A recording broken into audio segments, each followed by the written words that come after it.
Hi, and welcome to the Brohoyo podcast, the podcast about gacha in general and Hoyoverse games in specific. I'm your host, Steven, and this is my co host, David. Hey everyone. And this week we're going to discuss the newest element, Dendro, in our elemental series covering Genshin Impact. And Dave, I guess just to kick it off, what are your thoughts on Dendro?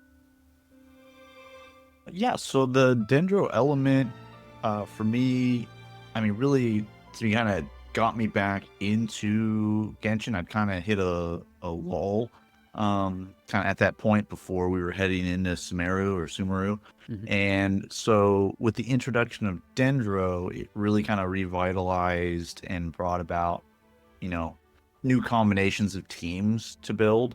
And so, like I said, it kind of brought me back to playing the game more consistently with the introduction of, initially it was just the Dendro Traveler and then Kolai that was given to us kind of as a freebie Mhm. in those first events. But then as we got a few more Dendro characters on the roster, and then we got somebody like, Nahida, and we got Baizu and Alhaitham and all these other ones here. It's really enabled a lot of fun new combinations and interactions with elements. And so while my Dendro roster isn't wide, I would say it is the few Dendro characters that I have, or I guess really if I look at the list, the Dendro character I have, uh, I use pretty frequently, Mhm. and that being Nahida. But what about you, Steve? What was Dendro to you when it was introduced? I have to agree. It was a nice breath of fresh air um, into the game. You know, the new reactions were very nice. We mentioned it in the Electro, but Dintro really breathed new life into Electro. Really lifted that element up, and gave it, an ability to shine. I would also say that unfortunately, it also suffers from the Hydro just gets to be the best element problem of, I think, all but a very few teams of Dendro want Hydro in some way, shape, or form. You'll be able to prove me right or wrong here in a bit. But my gut tells me that but all but a couple aggravate teams are going to be going, nah, slap in a Hydro character. It's just going to be better. Um, so there is that. I would also say that I feel like as an element, Nahida is almost too much of a tent pole character for the element that she's kind of carrying Dendro on her back. And you know, if they ever want to release another sort of support Dendro character, there's going to be they always have to kind of play around Nahida. There's a lot of like, oh well, she's just the best at Dendro reactions, and as an element that's built around reactions, that just makes her the best Dendro character. But again, we'll get once we get to the data, there'll be more to cover there. But I do feel that the small roster, relative to the other elements, and the fact that Nahida, their Archon came out so quick in the uh, the introduction of the element, kind of hold it a little bit.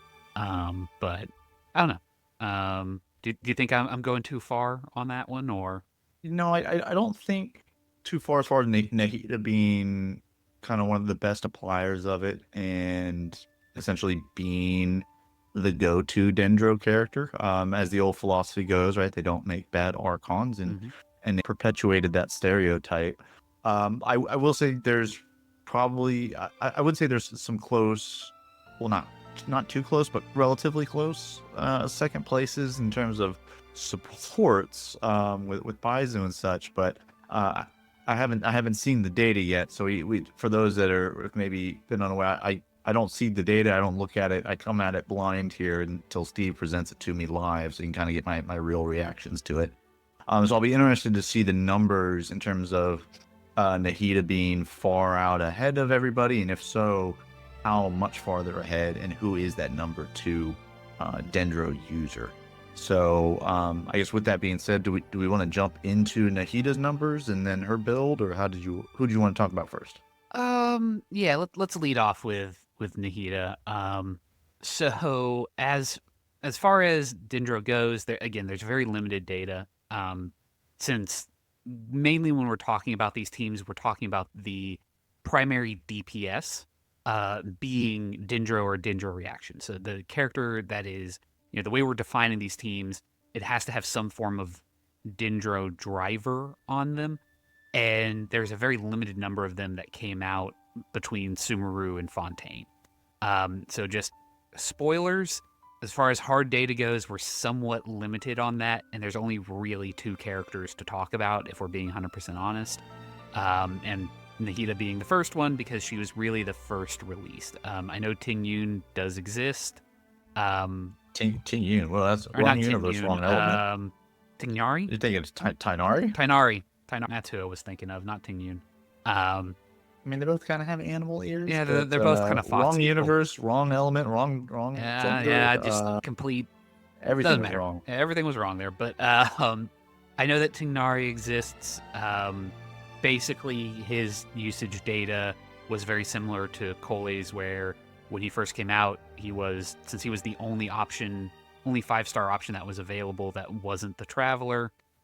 He had high numbers, but he pretty much fell off a cliff. And hasn't really recovered for multiple reasons. So we're just going to start. Not all game related, Yeah. I would speculate, but we'll leave that alone. So yeah, we're just going to start with Nahida. Her initial release saw her really peak at a little bit over 75% usage rate. Oh, okay. She then, during 3, jumped up to about 90% usage rate.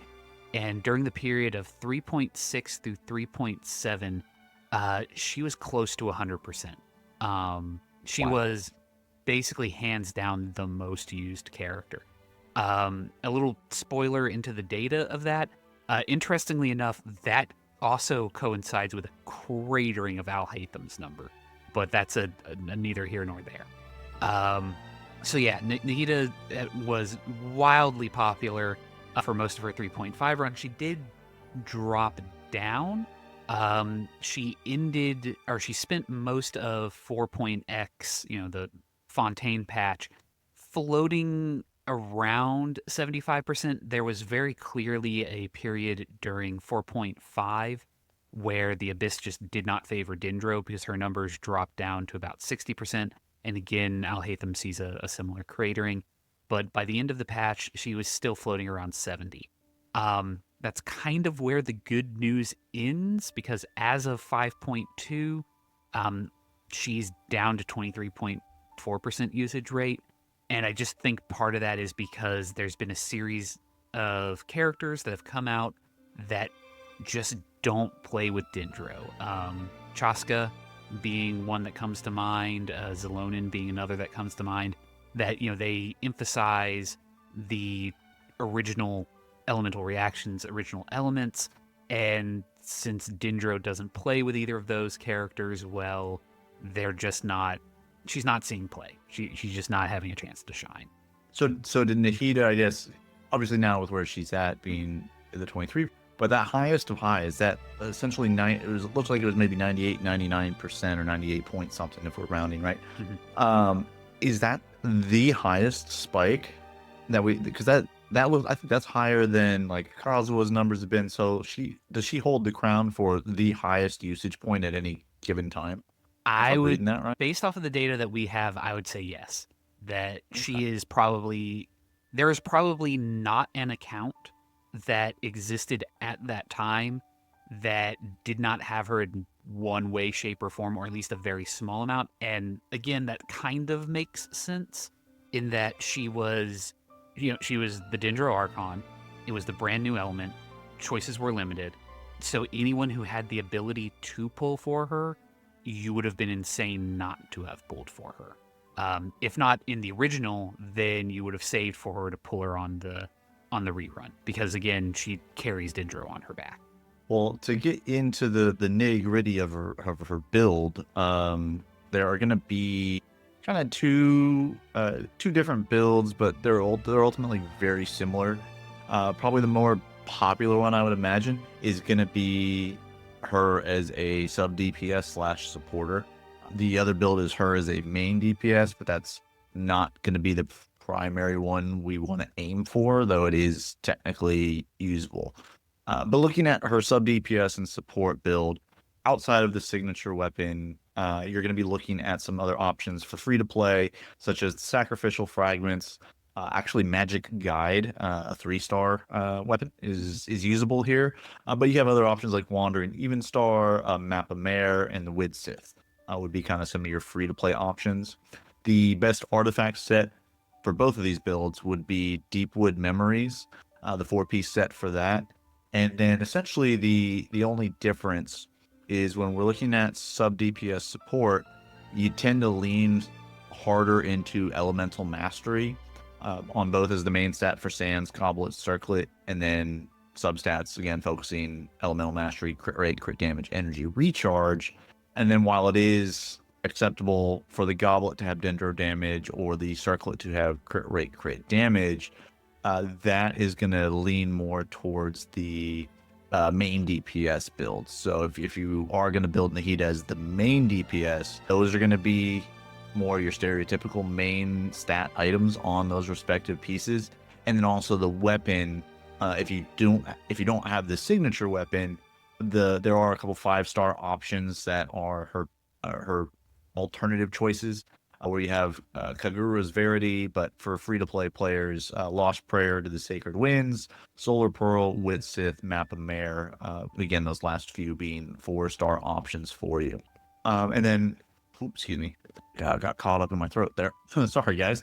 But in terms of some sub-DPS and support team options, there is kind of a Hyper Bloom team, which would be her, Alhaitham, Yelan, and Kuki Shinobi. Mm-hmm. And then you also kind of have a spread team as well, if you'd rather do that. So, because Steve, you mentioned how Dendro revitalized Electro, and that would be something like Nahida, Alhaitham, Yaimiko, Zhongli for kind of an example spread team if you wanted to do that.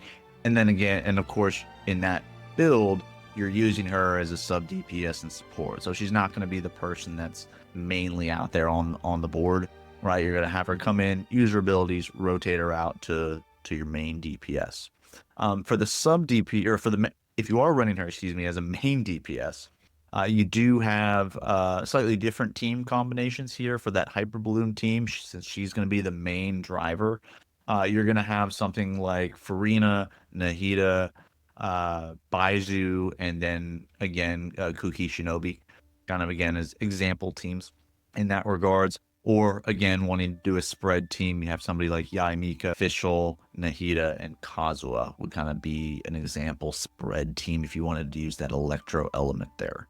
But those are going to be the main builds for, again, really focusing on Elemental Mastery for the sub DPS support build, whereas if she's going to be your main DPS, you're looking more at their traditional build with Dendro damage bonus on the Goblet, crit damage, crit rate on the Circlet. And then as far as like a target number, you're going to be wanting 110% total energy recharge is a good target number to get to for those that are kind of curious about that as well. Well, and if that's all, then we can move on to Alhaitham. Yeah, so I'll throw it back to you for Alhaitham. So what are his numbers? Because you mentioned when Nahida was enjoying the highest usage rate ever at virtually 100%, you mentioned Alhaitham cratering. So where did he start and how did he do after his release? And then I guess that crater was at Nahida's initial launch, so however long that period was. How did he do before Nahida came on the scene? So that's actually after. Nahida predates Alhaitham. So Alhaitham himself released after Nahida during 3.3. His usage was in the low 70s, high 60s, depending on when exactly you pull the data. He then drops down into the 60s, and when Nahida is having her almost 100% usage rate, he actually craters down into like the 30%, which isn't bad. Like, to be clear, that's not a bad number. It's just is there something specific with that patch cycle? Because like I said, when you said what you said, I had in my head that, does that mean Nahida came out and then got popular? And you're saying no, Nahida was actually out first. And remembering now is I completely misremembered that order. So what can we attribute to that crater with her rise that wouldn't have seen My because we saw him spike up when he launched, but then to see him crash down and the heat has been out the whole time. Like what I'm trying to remember what that would have been. So I did a quick check on the banner, and 3.7 is had two banners during it, and this is going to make it even more confusing because the Okay. banners were uh, Yoimiya, Yaimiko, Kazuha, and Alhaitham himself. Wow. Okay. So my best What? guess, my absolute best guess as to why he cratered would be that there had to have been okay. Pure just insanity theory here is the abyss probably favored Dendro because if Alhaitham was in that banner, it's going to be a Dendro favored banner. But Right. Alhaitham, Classic Hoyoverse. yeah, Yeah. Let's spotlight the shiny new toy. but Alhaitham is complex to play. He is not. He does not have a simple rotation. He requires you to be on your ball when you're playing him, or at least he used to. I don't know if he's been simplified, but to my knowledge, he's got a complex rotation. It requires some skill to use him. Do you mean gamers have to read to actually learn what they need to do? Yeah, and you have to make sure that you're doing your rotation correctly and so forth. This way, you maximize the number of his leaf blades or whatever you call them. So what I think happened is because that was a banner that favored Dendro and everyone had Nahida, everyone just took Nahida because she's stupid simple to play. You hit E and hold, and then you spin your mouse, and she works. So there was no reason to pull him out because you didn't need his damage ceiling. You could just use Nahida and do fine. And I'm willing to bet that the aggravate, it probably favored aggravate, would be my guess. That it wouldn't have been a bloom in any way, Hmm. shape, or form. So it'd be an aggravate or spread type bonus. So if you have a Kaching or you have a Yaimiko or you have any Electro character that could do it, you probably were just like, why would I bother? And doing that, I just that's my best guess. Again, the data. I was actually thinking before I looked it up. My first thought was that that Nilu came out, got a rerun around then, and so it was a Bloom Abyss, and that would have encouraged taking a Bloom team, which Alhaitham is technically a part of, but most of the Bloom teams that I was aware of at that time didn't really focus on Alhaitham. It was Nahida and like 3 Hydros, or Nahida, 2 Hydros, and Baiju, who we will discuss in a moment. But you didn't really take a Dendro driver for Nilu because you had Nahida. Why would you bother?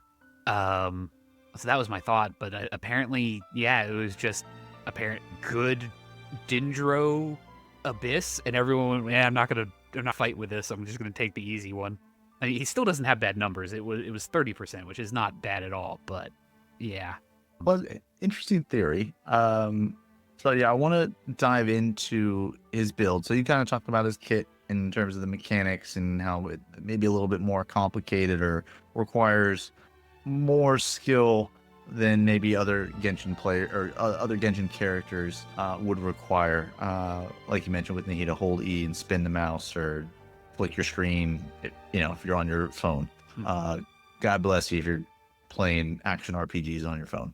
I guess I'm too much of a boomer, I suppose. But for Alhaitham, talking really quickly about his builds. So him being like Steve, you mentioned, he's a main DPS is going to be the best build, probably the most common build for him. And there are technically 2 different variants of this.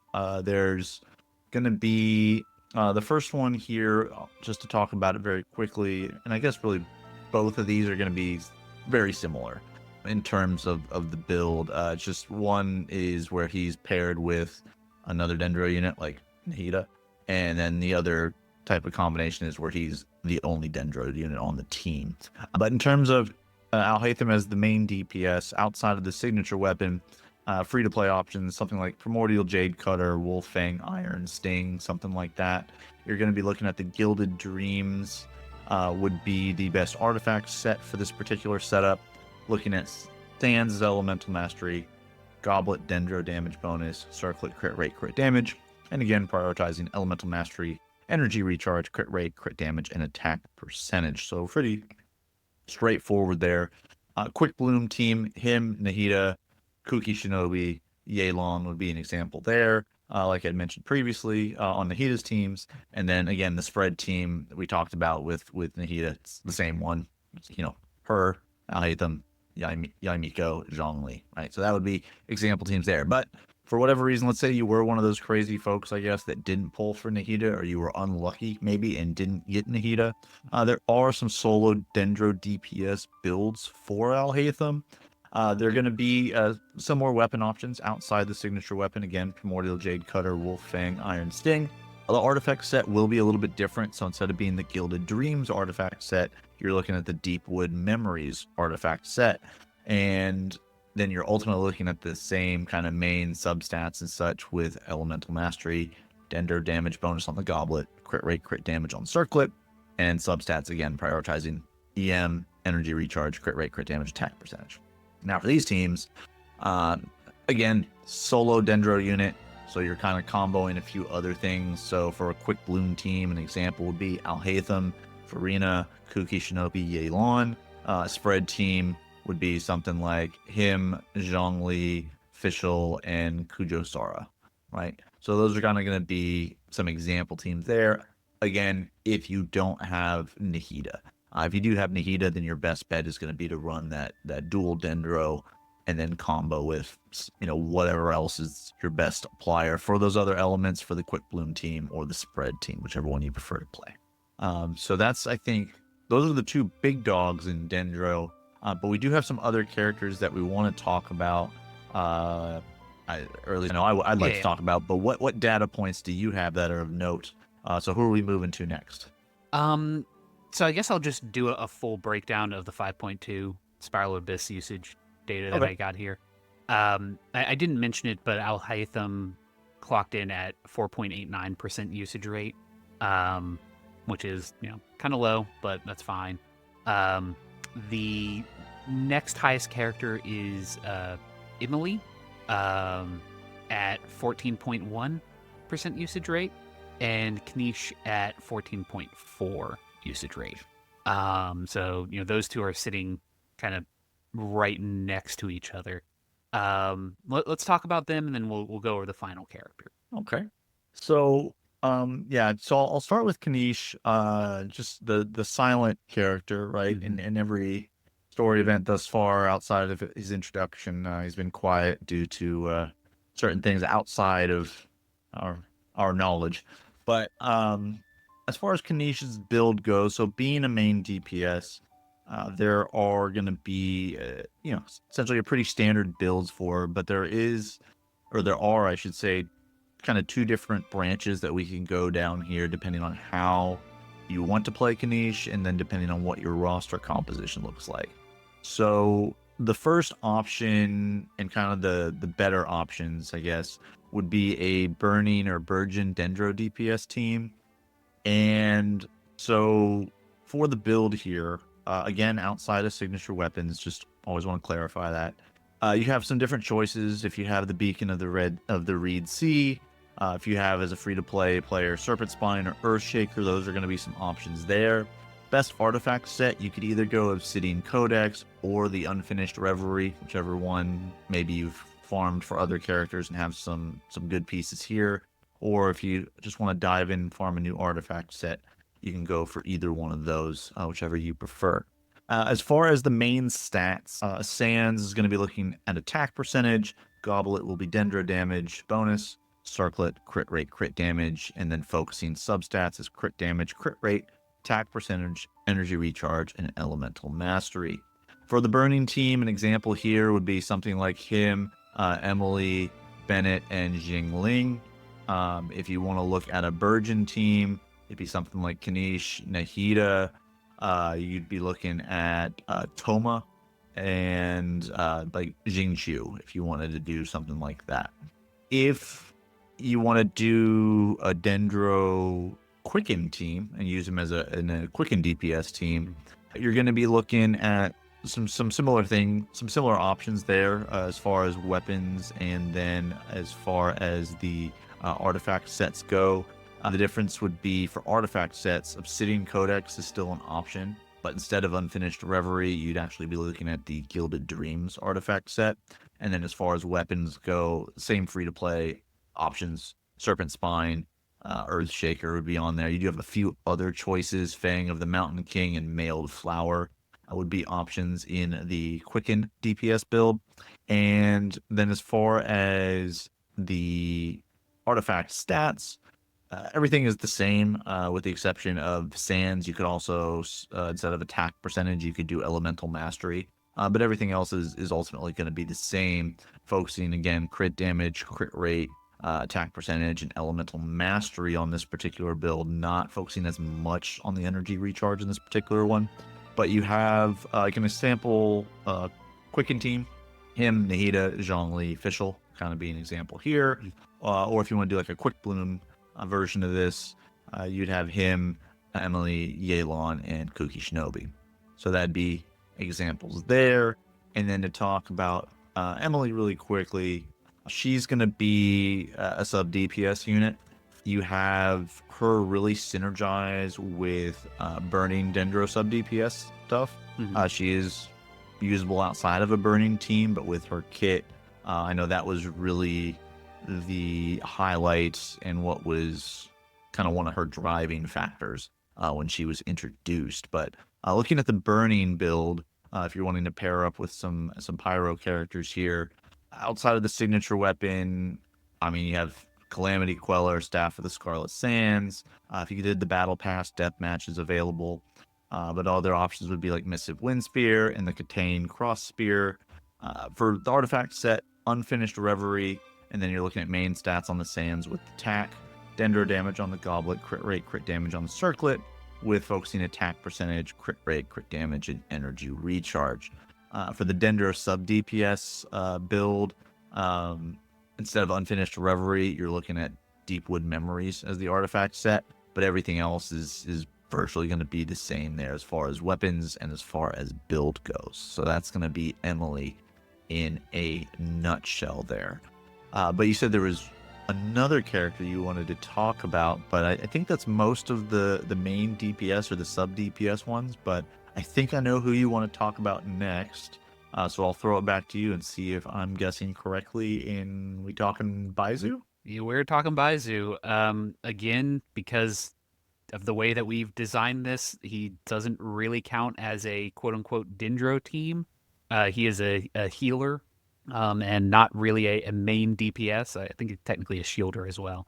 But he's not really a main DPS. He's a sustainer unit. So he doesn't really count towards all of our metrics. But it is worth noting that as of the 5.2 Spiral Abyss, he is the most used Dendro character at 44.3%.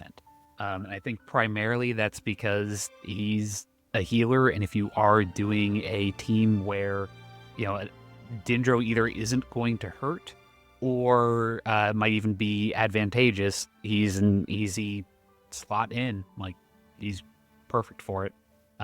So he's valuable in that sense.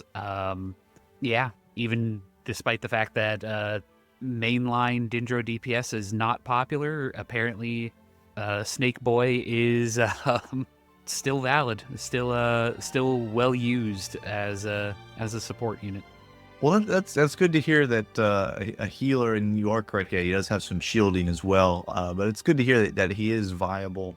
I remember doing his character story, his character event quest, and it was an interesting backstory. I learned a little bit more about him and his snake, and kind of his philosophy. So it was pretty interesting. If you haven't done it, you might want to check it out just to get a little backstory on our Dendro healer. Now, as far as the build goes here, we kind of have two builds, kind of depending on how you want to focus on. If you need to focus on healing, there is just a full-on healer build. If you're looking at kind of more of the support, then we'll go over that one first, because that's gonna be more recommended, because just I mean, I think in general, Genshin has never really focused too much on needing heals per se, or if you're good at dodging and your skill ceiling is pretty high, you can avoid a lot of damage just by dodging and being good. I'm not that fortunate. I'm a Zhongli player. I say that as a Zhongli player who ignores a lot of game mechanics because shielding and no knockbacks. But as far as Baizu's Dendro support, so don't flame me. I know who I am. Um, but yeah, for Dendro support, again, outside of signature weapon, options are going to be something like the prototype Amber, Favonius Codex, Sacrificial Fragments, and you even have a 3-star weapon option in the Thrilling Tales of Dragon Slayers. Deepwood Memory is going to be the best artifact set here, and for main stats, you're going to be looking at HP percentage on the Sands Goblet Circlet. You could on the Sands sub in Energy Recharge if you're feeling that more so, or if you're needing that, or you're a little short on Energy Recharge on, say, your substats. That can really help you if you want to sub that out on the Sands. And then regarding the artifact substats, surprise, Energy Recharge, HP percentage, and then even flat AP, flat HP, excuse me, are kind of going to be what we're looking at there. You want that Energy Recharge number to be up around 180. So again, if you can't get there on substats and such alone, then you want to look at maybe that Sands subbing out HP percentage as the main stat and putting in an Energy Recharge Sands. But some example teams here, Hyperbloom would be something like him, Sino, Yelan, Nahida, or if you wanted to do an aggravate team, be something like Alhaitham, Baizu, Fischl, Yaimiko. So something to that effect. He's really good at setting up those reactions and then, again, providing not only the healing, but some shielding as well.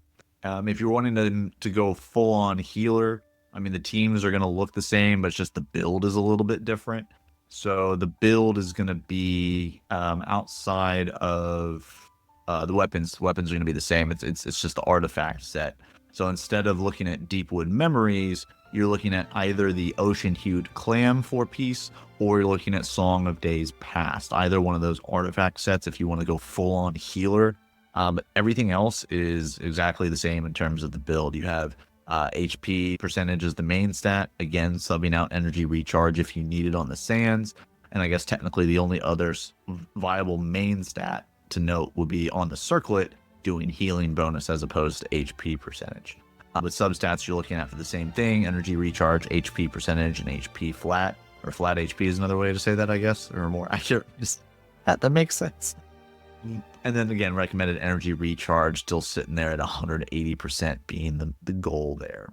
Now, if you want to go something really different, we do have a Dendro Driver build as well for Baizu. So this is going to be focused on using weapons like the Wandering Evenstar or the Hakushin Ring. Again, we're jumping back to the Deepwood Memories artifact set. For this one, we are focusing, instead of HP, we're focusing on Elemental Mastery all the way. Again, Sands, Energy Recharge is the main stat, would be acceptable here if you need help getting to that threshold. The threshold is a little lower here, it'd be 160.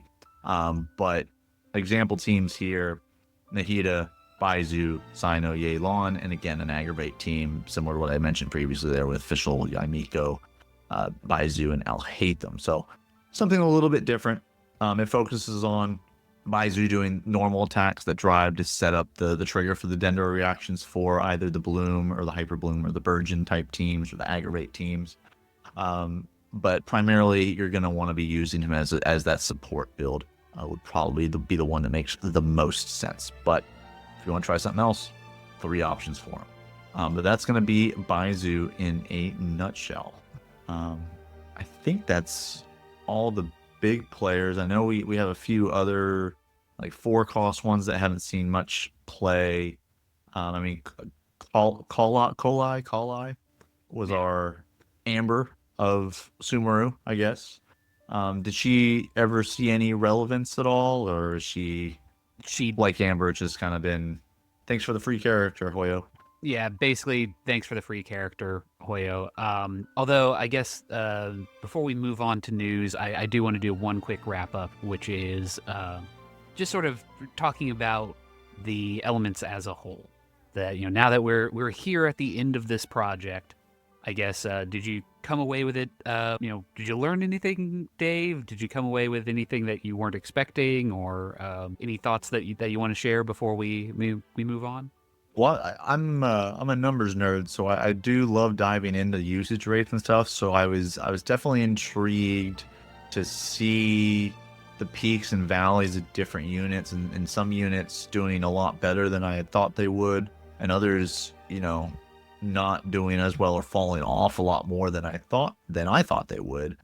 And the fact that, yeah, learning today here with Nahida being ultimately, I think, the highest peak at the 99% at one given time, that was surprising to me. I would have thought it would have been Kazuha or Farina or even Zhongli, I think, when he initially came out, maybe when the Spiral Abyss was catered to him. So that was pretty interesting to me. And then seeing some other characters not be doing as well, or not, or I guess maybe being power prepped at least in some capacity a bit, was interesting. So I really enjoyed diving into this series and seeing all the numbers here as you presented them to me. And yeah, I guess those are my big takeaways here, and I need to readjust maybe what I focused for to help with my Spiral Abyss and make them a little less difficult for me. But how about you, Steve? Do you have any big takeaways here, or when you were pulling the data, anything you were surprised to see?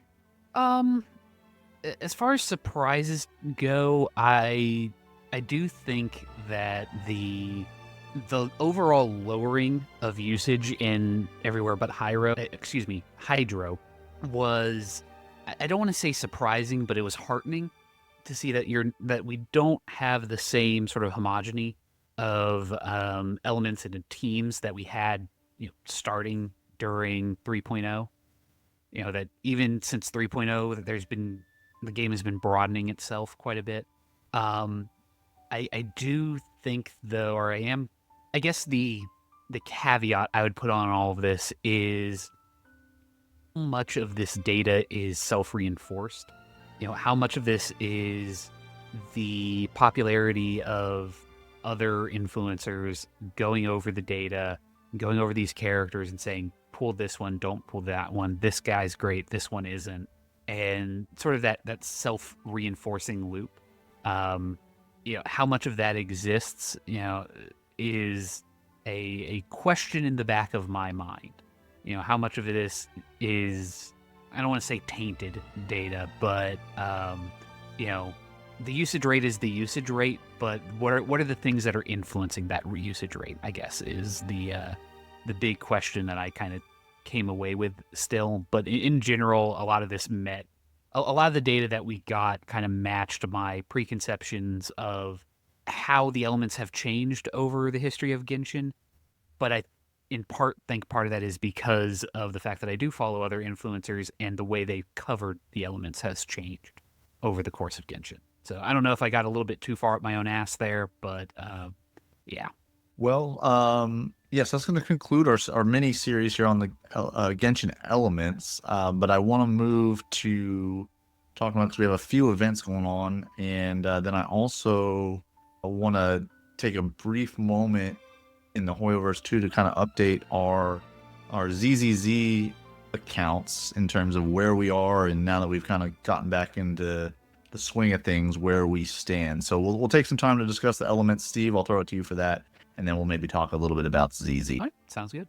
So starting with the events, let's go with Honkai Star Rail first. The ongoing event there is the Awu Firm, which is basically a Super Battle Pets. I think that's the name of the auto battler type mini game, where you will set up a bunch of they're called chimeras that basically have to do chores, but while they do that, they take damage or they lose energy, and you have to complete a certain number of tasks. So that is that. It's, as far as mini games go, I found it enjoyable. But it kind of is what it is. For Genshin Impact, the event is Invasive Fish Wrangler, which is a fishing mini game. So, woo. I'm not necessarily a giant fan of fishing mini games, or at least I don't find Genshin's fishing to be overly exciting. So, it is what it is. But if you are one of those people that enjoyed the fishing mini game that did not have any problem getting the catch, or any of the other various fish themed weapons that have come out since then, um, your time is now. But that is it for the events. Dave, how about, I believe you wanted to cover ZZZ, so let's go over to that. Yeah, so I wanted to jump in and just kind of give an update as far as our Zenless Zone Zero accounts. For those that have listened to us in past episodes, we played this at launch. We have our video up, kind of a let's play style for about, I think it was like an hour, hour and a half or so, of playing this game upon launch, separate but together, right?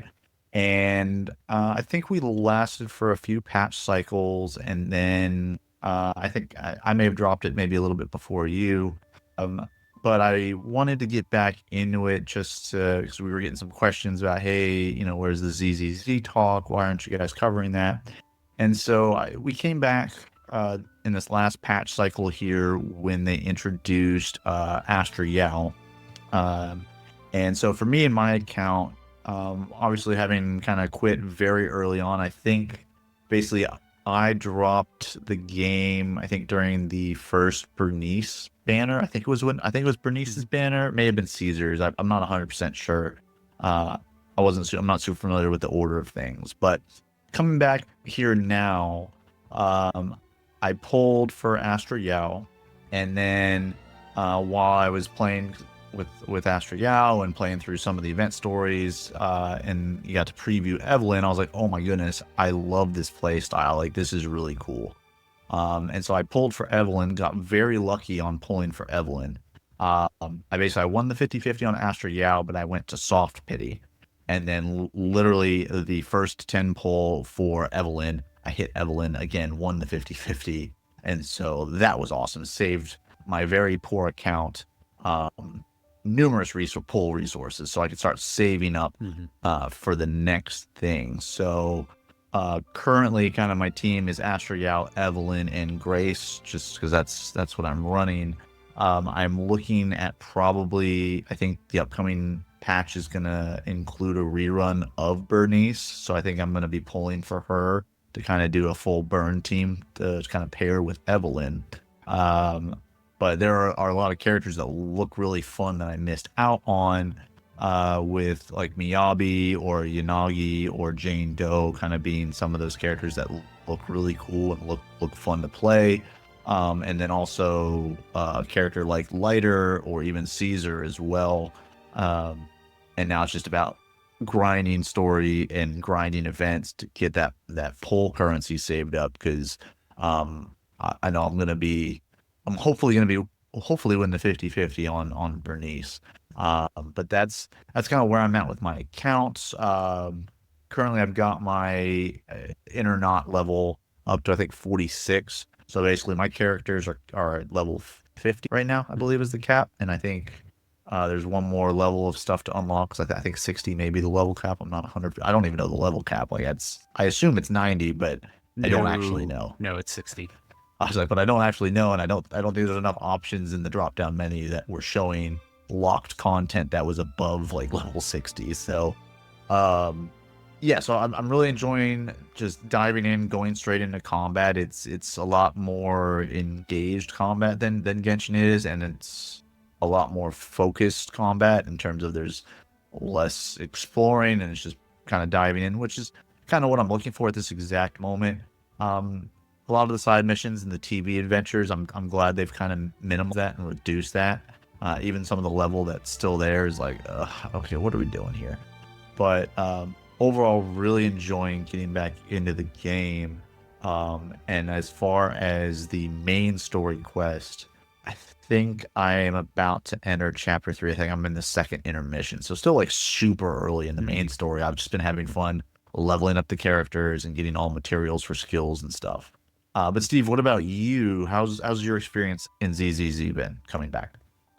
It's been enjoyable. I think I'm now basically at a point to where I'm in, for lack of a better term, maintenance mode. I'm mostly caught up with the story. I've got multiple characters at level 60. At the moment, I'm running Miyabi. And I'm now completely blanking. Um, Bernice and the maid lady, the maid support. Oh, Rena. Rena, yeah. I do also have Caesar, so I tend to switch between those four characters. Unfortunately, Miyabi has kind of overtaken my Shark Girl as DPS, as sort of driver of the team. I don't use Ellen so much. So Yeah, you have a few more 5 costs than me. So you stuck around a little longer than I did, I think. that, and I kind of gamed the system. I abused whatever odd math exists behind the Genshin pool system, where if you walk away for a patch or two, when you come back, you get super lucky. And that's what I kind of Yes, did. that conspiracy theory. Okay. Yeah. I abused that by walking away and coming back a couple times. So I have Bernice and Caesar were the two that I got in the intervening time period. And then I came back for the semi relaunch that they did with Miyabi. So I was able to get her, which I was very lucky on. And now at this point, I'm basically looking to round out teams, and I'm hoping that they start releasing more like actual support characters. Because I missed Astra Yao, did not pull for her, and I'm kind of kicking myself for that. But yeah, going forward, it's I'm not taking it too seriously. I'm kind of just grabbing what I want and kind of going from there. I know that they've announced a new version of Anby, and I'm real tempted. I'm really, really tempted. But we'll see once she's actually out whether I decide to pull or just continue to save. It's going to probably depend on if I hear about any rerun banners for other characters that I'm interested in. But I will agree, lots of quality of life increases on in the game in general. Yes. My only big complaint is I really wish that the auto advance for the chat was universal, like it was across all cutscenes, because there are still cutscenes where you have to click to advance, and it's very annoying because it'll randomly switch between the two. So I wish that they would just apply auto to everything and just be done with it. But again, that's a kind of neither here nor there. Yeah, I think for this upcoming 1.6 patch cycle, and I posted the teaser trailer in the Discord for those that were interested or missed it. But yeah, for 1.6, they've announced, the Anby Silver Soldier is going to be coming out. And then they're also releasing a character named Trigger. Those are going to be two of the two new limited 5-star characters. I believe there's also another character, Pultra, who's going to be, or they don't do 5-star. It's B, A, and S. I'm sorry, yeah. But so the two S characters are going to be Anby Silver Soldier and Trigger. And then the B character is going to be Pultra, who's going to be kind of looks like a stun character who's a physical attribute, whereas Anby is going to be an attack character who's electric and shock, and then Trigger is going to be a stun character that is also electric. So I'll be interested to see, because I think they have an electric stun character already in Ching Yi, I think, who's sounds right, yeah. Pretty solid already. So it's like, are you bringing in somebody that's doing the same job, and are they going to be better than this character who's already like really solid according to kind of what I've been reading and what I'm seeing to try and familiarize myself. Basically, the Ching Yi is the one that's on the banner, is on the rerun banner right now for the next, well, when this goes live, the next day. I think the banner will end tomorrow when this goes live, essentially. But that's kind of what we had to look forward to in 1.6. Like I said, I think Bernice is getting the rerun, so I'll be keeping an eye out for her. But yeah, that's where we are on that. And I think over our break, we'll probably, be able to catch up a bit more. And so then starting, next season for us, we'll be diving more into Zenless Zone Zero events and character reviews. So for those that I've been looking forward to that, or looking for more ZZZ content, we hear you, and relief is on the way. All right.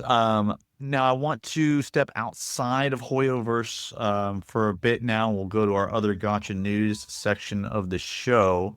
And first in here, I did want to do a quick mini review. I mentioned this game, I think 2 weeks ago, when it popped onto my radar, and I just laughed at it. So like, what is this? And it's for those that have heard of it, it's Enigma of Sepia. It's an idle PG, and this is the one that we discussed because it was an IP lawsuit just waiting to happen. Basically, take your favorite anime characters, take Luffy or Zoro or Sanji from One Piece, take Goku from Dragon Ball Z, take what's his name from My Hero Academia. I'm blanking on his name right now. Deku from My Hero Academia. Take any number of these characters and then gender bend them. And you have Enigma of Sepia. So while it was a meme to me, I decided to just download it and try it out. And so I have been playing it here for probably the past 3 or 4 days. Um, Now, bearing in mind going into this, I know what I'm getting into in terms of it's an idle game. It's one of those games where it's multi-servers, new servers open up every day, which is a huge like red flag for the sustainability of a game. This definitely feels like a cash grab. Um, and so if you can accept that, if you know what you're getting into and you can accept that, the bar again is really low for these types of games.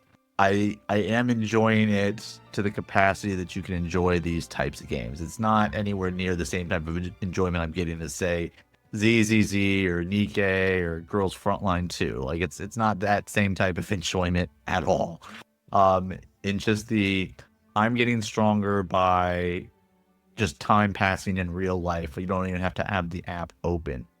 Something I do appreciate that they do is kind of the quote unquote main campaign, because it's not like there's any story in this type of game.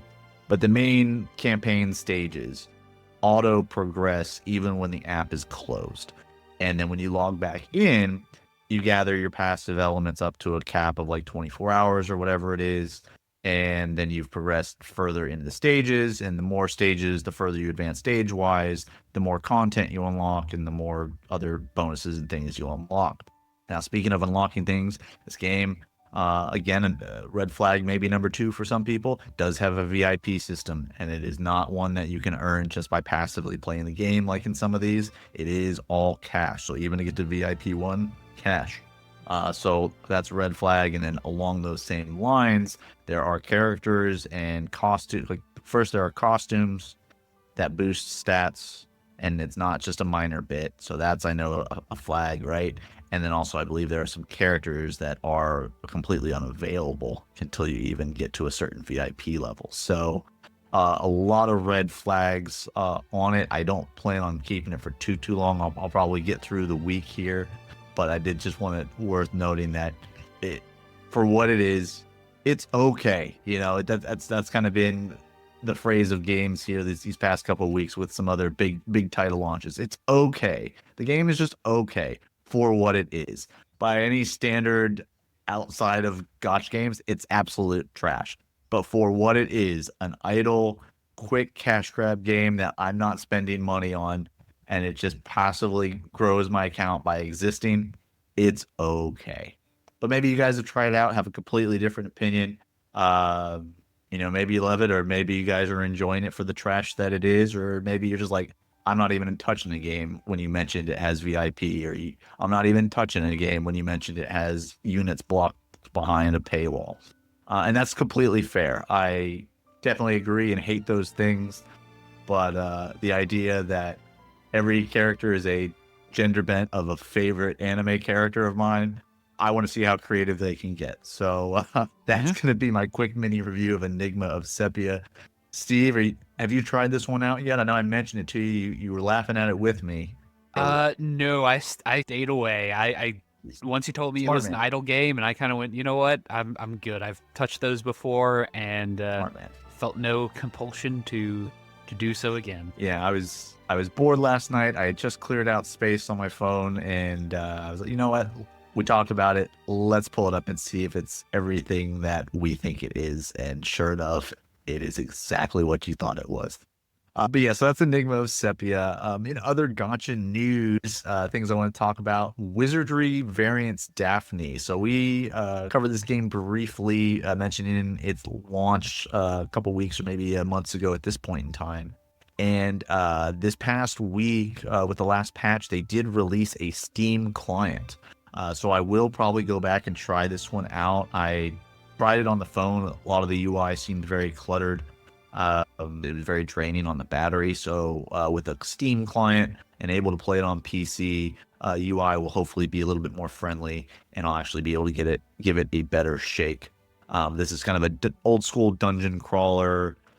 This is Wizardry Variants Daphne had the semi-controversy of permadeath in a gacha game, but my understanding of that is some people were overblowing that for clicks. What a shocker! Somebody exaggerating something for clicks, as it's very hard to actually have that happen. It's not common.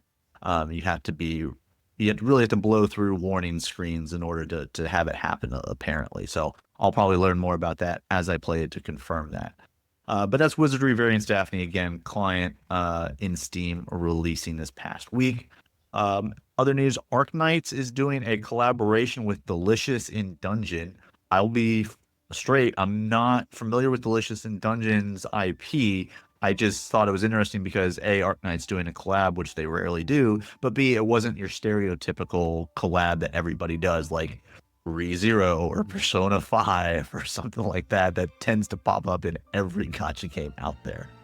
So if you are playing Arknights or you are familiar with Delicious in Dungeon, that collab will be coming out soon. I don't believe an official date has been announced. I think it was just the trailer announcing it, but no date yet.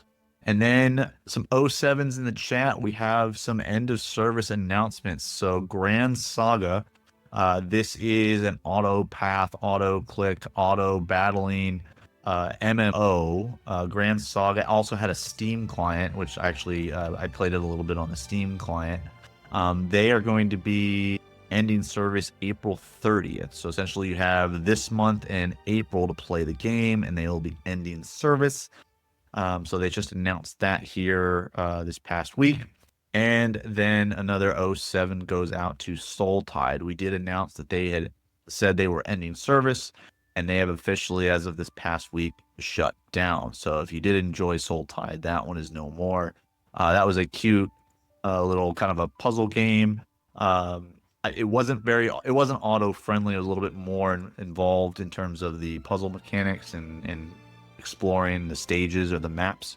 But it was an interesting concept in terms of the combat and the character types and that doing those puzzles. So I did want to give it some props there. But Soul Tide is officially out and no longer available. But that's going to do it for us this week. We want to thank you guys for joining us. Let us know your thoughts down below on Dendro and how that maybe changed the game for you when it was introduced, or if it didn't really move the needle, so be it. But let us know what you think. If you enjoyed this episode and you'd like to show your support, be sure to like, follow, and subscribe to the channel. And leave those comments down below. We do try and respond to every single one of those. So if you have anything, put it in the comments down below, and Steve or I will get back to you. You can also email us at brohoyopod@gmail.com if you have questions or suggestions for the show. And then, of course, we have the link to the Discord that I referenced there. That's down in the description, so you can join us over there for more news, game nights, content notifications, and such. Again, this is going to conclude our mini-series on the Genshin Elements, and this actually concludes our 5th season. 50 whole episodes, if you can believe that, we've done. So we will be having a few of our off-banner episodes over the next few weeks, but we will return with a new episode of the podcast for you guys for season 6 on April 7th. But until then, keep gaming. We made a choice, go fight against your fate.